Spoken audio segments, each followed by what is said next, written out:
যে কোনো একটা প্রেজেন্টেশন ইনস্ট্যান্টলি বেটার করে দেওয়ার একটা খুব সহজ পদ্ধতি হলো বুলেট পয়েন্টটাকে অ্যাভয়েড করা।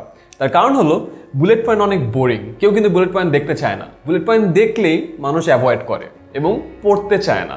তো আমি যদি বুলেট পয়েন্ট বাদ দিয়ে অন্য জিনিসপত্র ইউজ করি তাহলে কিন্তু ইনস্ট্যান্টলি উইদিন আ সেকেন্ড আমাদের প্রেজেন্টেশনগুলো অনেক বেটার হয়ে যাবে। তো এখনই প্রশ্ন আসে, ভাইয়া বুলেট পয়েন্ট যদি আমি ইউজ না করি, বুলেট পয়েন্টের জায়গায় আমি কি ইউজ করতে পারি? সো বুলেট পয়েন্টকে আমরা যেই সব জিনিস দিয়ে রিপ্লেস করতে পারি ওই সব জিনিসের আমি কিছু এক্সাম্পল দেখাবো। যেমন ফার্স্ট অফ অল আমরা বুলেট পয়েন্টের জায়গায় ইলাস্ট্রেশন ইউজ করতে পারি। যেমন ইনস্ট্যান্টলি এই যে হাতের সাইন বা এরকম ইলাস্ট্রেশন দেখে কিন্তু অনেক বেটার লাগে। নেক্সট আমরা সিলুয়েট ইউজ করতে পারি। এই যে এই টাইপের যে ফিগারগুলো আছে এগুলোকে বলা হয় হলো সিলুয়েটস। সো আমি যদি বুলেট পয়েন্টসে একটা পয়েন্ট পয়েন্ট করে জিনিসপত্র না লিখে এরকম সিলুয়েট দিয়ে যদি লিখি তাহলে কিন্তু অনেক সুন্দর লাগে। যেমন আমরা টার্গেট অডিয়েন্স, আমরা প্রায়ই বলি আমাদের টার্গেট অডিয়েন্স মেল, এত থেকে এত বছর বয়স, ওগুলো না লিখে আমি যদি এরকম একটা ছবি দিয়ে আইডেন্টিফাই করে দিই পয়েন্টগুলো তাহলে কি আরও অনেক বেশি রিলেটেবল হয়। তার কারণ হলো মানুষ বইয়ের পাতা থেকে পড়া জিনিস বা কম্পিউটার স্ক্রিনে পড়া যে ওয়ার্ডগুলো এগুলো থেকে যে কোনো ইমেজ অনেক তাড়াতাড়ি প্রসেস করে এবং তার মনে জিনিসটা গেঁথে যায়। এরপরে আমরা ইনফোগ্রাফিক্স ইউজ করতে পারি।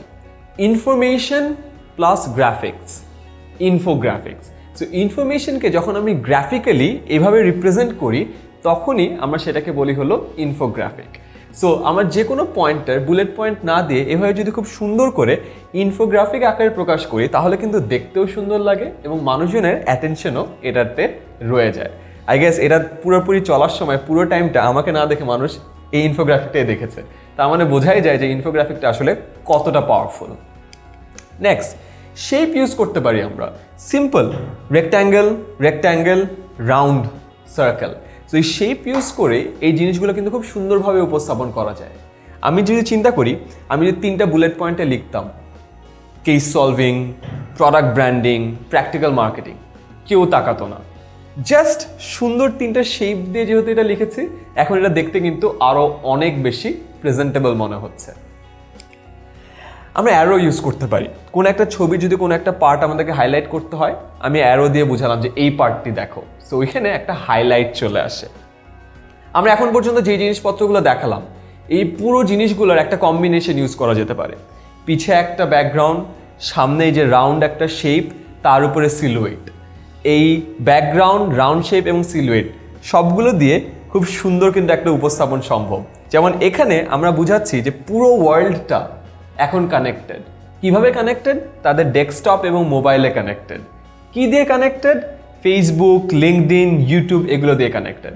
সো একটা ছোট একটা কম্বিনেশন বা একটা ইমেজারি দিয়ে কিন্তু খুব সহজে পুরো ওয়ার্ল্ডের সোশ্যাল মিডিয়ার যে কারেন্ট সিনারিও এটা আমি বুঝিয়ে দিচ্ছি।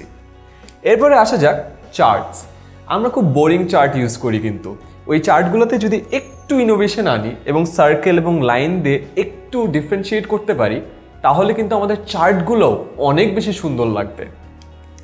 দেন পিকচার, পিকচার সেজ 1000 ওয়ার্ডস, এটা আমরা সবাই জানি। সো বুলেট পয়েন্টের জায়গায় যদি আমি পিকচার ইউজ করি তাহলে অফকোর্স আমি যে মেসেজটা দিতে চাচ্ছি অডিয়েন্স খুব সহজেই সেই মেসেজটা বুঝতে পারবে। অ্যান্ড ফাইনালি আনাদার কম্বিনেশন, আমি পিছে ম্যাপ এবং তার উপরে চার্টগুলো দিয়ে কিন্তু সহজে বোঝাতে পারি কোন দেশের কি অবস্থা। তো এভাবেই ইমেজারি, আইকন এবং এই টাইপের কম্বিনেশন ইউজ করে খুব সহজেই বুলেট পয়েন্টকে রিপ্লেস করা যায়।